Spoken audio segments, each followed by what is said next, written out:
Correction de l'exercice FTE. Un exercice sur les Kelvin. Et alors, pour émettre les Kelvin, il faut avoir la définition du Kelvin. Voilà, donc la définition du Kelvin, c'est une unité de mesure adoptée en 1954 sur la base de travaux de Lord Kelvin, un physicien britannique, né en 1824. Le Kelvin permet de mesurer la couleur de la lumière perçue par l'œil humain. On l'utilise pour mesurer ce qu'on appelle la température de couleur.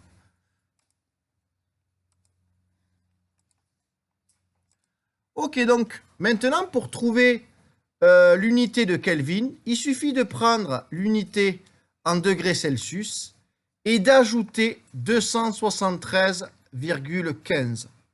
Donc, si on a 100 degrés Celsius, pour trouver le nombre de Kelvin, ben, il suffit d'ajouter 273,15.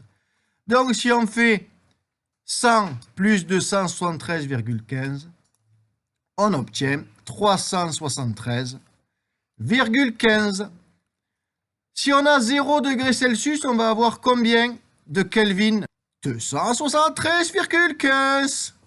273,15. Ils m'ont demandé de faire l'accent allemand. Bon, un peu plus dur maintenant, si on a 0 Kelvin, comment fait-on pour trouver le nombre de degrés Celsius? Noémie nous propose moins 273,15. C'est exactement ça. Au final, elle a fait 0.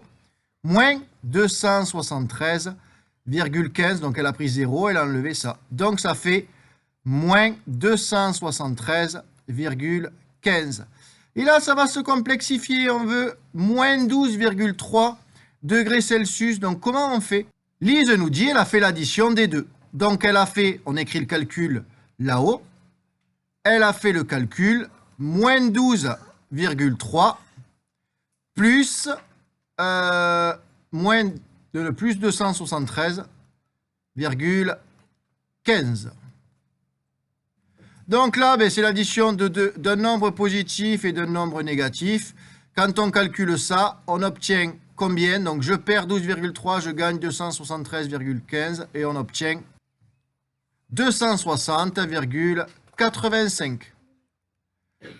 Hop, ok. Donc là, on a 260,85.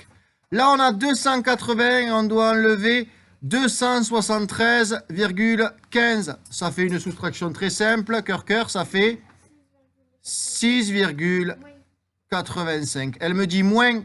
Non, c'est plus 6,85. Et donc là, maintenant, on doit faire plus 56 moins 200, donc plus 273,15. Donc, ça fait plus 56 plus moins 273,15.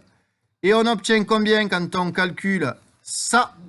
Moins 217,15. Donc, moins 217,15. L'exercice est finito.